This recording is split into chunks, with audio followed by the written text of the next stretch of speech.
Hello. I'd like to share a few thoughts with you today. We've had a busy day. The first one is this notion of fear. I repackaged a program recently for some of our clients, and I was surprised to meet a lot of resistance from them. And the conclusion I came to, the reason for the resistance was that they were afraid. They were afraid that they wouldn't actually be able to afford the program. They were afraid of the commitment of time and so on and so forth. And I suggested to them that in fact this is what it was and they need to embrace this fear. And it struck me that it's an immobilizing thing, fear.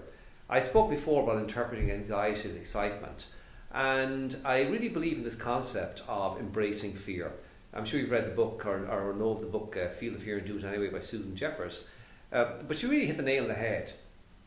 I believe that if you embrace your fear, if you take risks, if you do things and you overcome them, you develop a belief in your own capacity to do this. And I'm going to give you an example.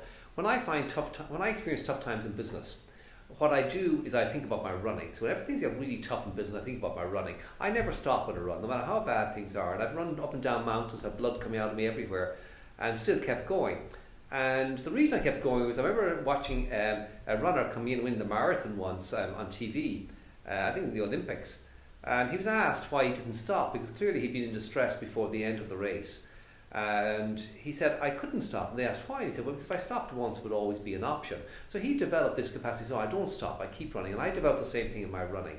And I found that in business, the exact same applies. I now know that in business, when things get tough, I just don't stop. I keep going, I have confidence, I drive through it, and eventually I work my way out of it. And it came from my running.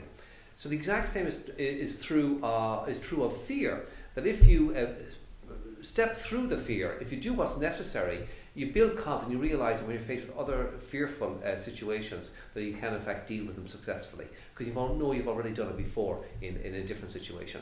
So think about this concept of looking at the things that you fear, be it in business, be it in your personal life, makes no difference. Look at the things that you fear and drive forward.